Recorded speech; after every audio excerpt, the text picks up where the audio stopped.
year ago this time, I was standing in the office of the mayor of one of the larger cities in the United States. I was there to get a brief video welcome recorded for an upcoming education conference. I listened as the mayor spoke about dropout rates, test scores, funding challenges. Now, even if you don't follow the national conversation about education all that closely, I'm guessing that you're familiar with these words. I know that I am. It seems like I've been talking about education or in a conversation about it my whole life. Some of my earliest memories are listening to my mom, who was a teacher, and my dad, who was a principal, talk and argue about education. There's a noteworthy difference between listening to the mayor and my parents.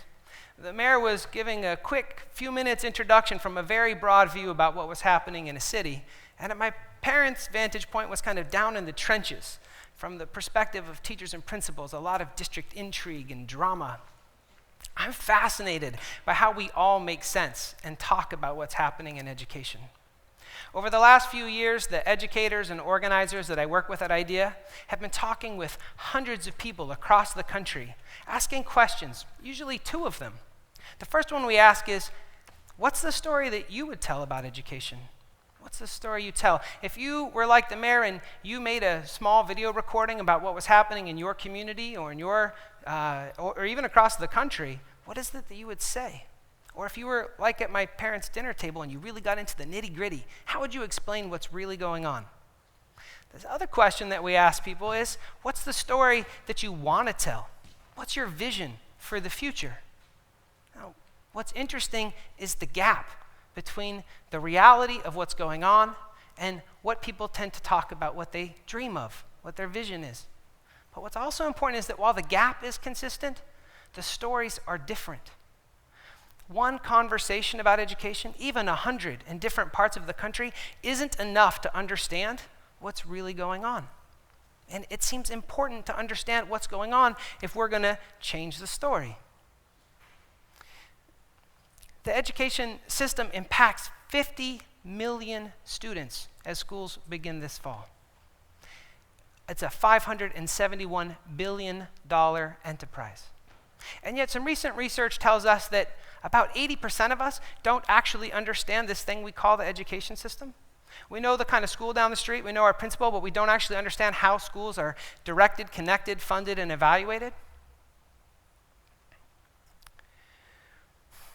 How can we transform something that we don't understand? If you examine the news coverage of the teachers' strike recently in Chicago, you can see how hard it is to capture the nuance of what's happening and also how poorly we try. So, let's give it a shot. There's kind of a generic story about education. It goes something like this. The education system is broken. We need an army of engineers to race India and China. We should tie teacher pay to tests, rank them, and publish the findings in the newspaper on the front page so that we can hold ourselves accountable. Test scores are the problem.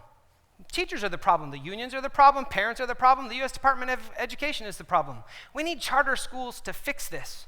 We need vouchers. Families deserve choice. We need students to be career and college ready. Did I remember to say it's the teacher's fault? The education system is broken. The education system is broken. The education system is broken. And I have to admit, I've uttered and written this phrase several times myself. But what's dangerous about this generic story is that it flattens things out and pretends like we're all living in the same place, that we all have the same challenges. It misses the voices of young people and parents, the people, communities directly engaged in the experience.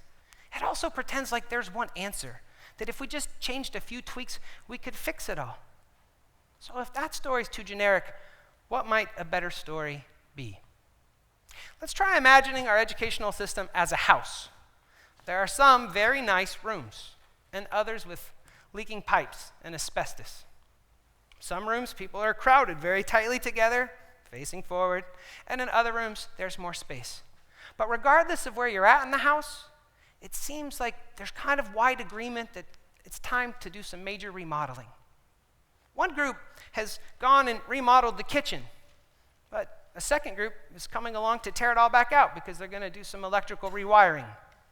A third group thinks we should do an interior redesign, But little do they know, a fourth group is just outside the house with the bulldozer, wanting to start from scratch. Now, if we step outside the house and we look at what's going on around it, the weather, if you will, we're at a time of rapid social, economic, and technological change. There's the long shadow of systemic inequality, the real impact of global climate change. That's not to mention violence, poverty, family breakdown. On the front doorstep of the house are 3 newspapers. The first headline reads, "Half of residents receive eviction notices." The second headline, "Government spending $500 million to reevaluate the condition of the house. Almost no residents given any input." The third headline announces, "New privately owned houses opening next door." How do we make sense of what's happening when so much is going on inside and outside our educational house? We built it at a time when we were in an industrial age, before this new era. Now, we're at a time in which what we learn, how we learn, why we learn, where we learn, for whom we learn, it's changing. Everything is up for reconsideration. I think will.i.am might have captured it best. He was being interviewed when the Black Eyed Peas' new album, The Beginning, was being released. And the interviewer said to Will, "So what ended if this is a beginning?" And will.i.am, who I always wanted to impersonate, said, "The era. The era." And so the interviewer said, "Well, so what exactly was that last era about?" And will.i.am said, "That last era was when the recording industry's twin towers collapsed. That was Tower Records and Virgin Megastore, when a concept of distribution changed forever. When I could make a beat and send it to 8 people, and those 8 people would influence 5 countries, thousands of people in a day. Now I can mix a beat, and I can mix it in 2 minutes, and I don't have to get approval or do any of whatever happened last era. It's a direct connection between me and the people who want to move. That's today." Now, I think will.i.am's description of the recording industry applies to other things. The publishing industry, media, news, entertainment, technology, and I think it applies to education too. Because what links them together is changes in who generates knowledge and who gets access to it. We have teachers with so many great talents, amazing humans as teachers. But our house is stressed as we're all trying to figure out what to do in this time of change. It's not a question of whether or not we're in a new era. It's a question about what story will be told and what story we want to tell. Will we tell the story, continue down the path of a one-size-fits-all solution? The path that says neighborhood schools are going to stop having recess in art and math and music so they have double periods of reading and math so they can score better on tests? Will we go down a story of giving up? Will we give up on the promise that all kids get access to learning, regardless of their zip code? Will we decide that traditional public schools are too slow to respond to these changing times, and so we'll close them down one at a time? Will we go down the story of privatization?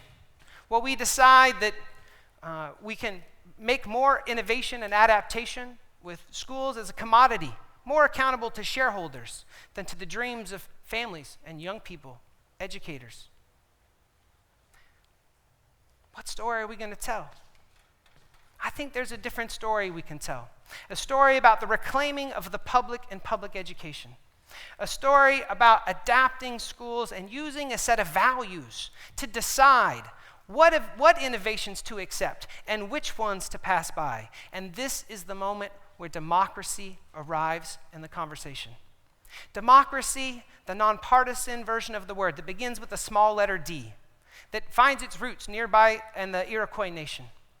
Democracy, the idea that means something more than just voting or a kind of school, but that inhabits the dignity of each voice, that leans towards justice and makes clear the connection between people and the planet. If we understand this view of democracy and we listened and looked around the country, we would suddenly see thousands of examples of schools, in schools, after schools, public schools, charter schools, some independent schools, that are places, examples, living, breathing examples of powerful learning rooted in community. Places like Nuestra Escuela in Puerto Rico and the Urban Academy in New York, where young people describe feeling like they're part of a family.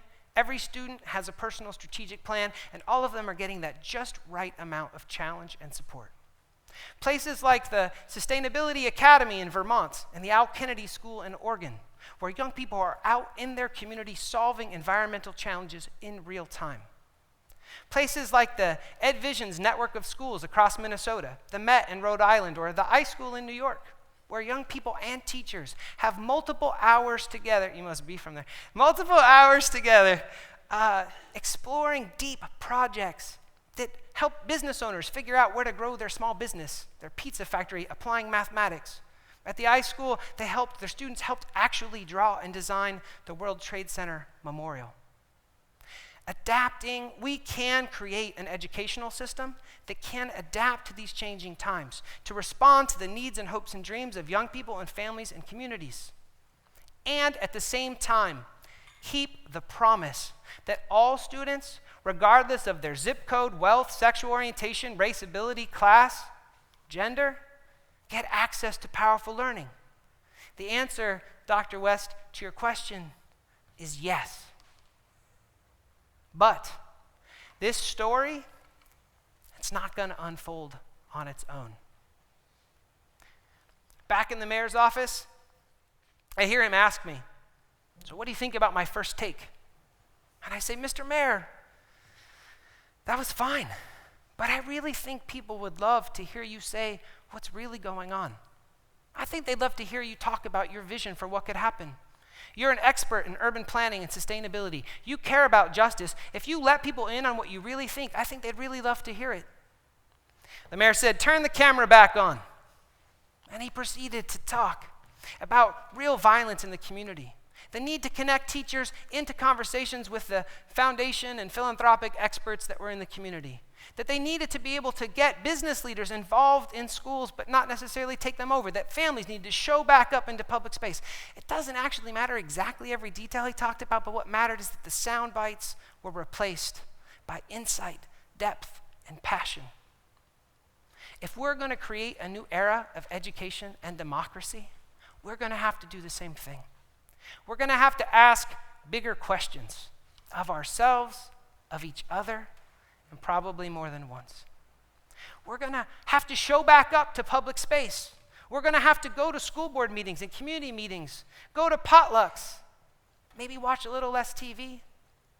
We're going to have to let go of some old stories, some ideas about learning from 50 years ago. We're going to have to rethink what we mean by the word accountability and think about who our schools should be accountable to. We're going to have to look for what's right in existing schools and what's right about alternatives and connect them through some potent set of values. I'm suggesting democracy could be the one. But most of all, we're going to have to care and hurt because it's going to be hard.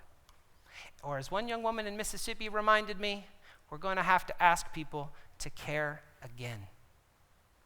This new story of education, it's not going to unfold on its own. I've been traveling the country more than 400,000 miles in the last 2 years, talking with people in all kinds of schools and all kinds of places. What I'm clear about most is that this new story has to be told, and it can be told, but it's not going to happen without you. Thank you.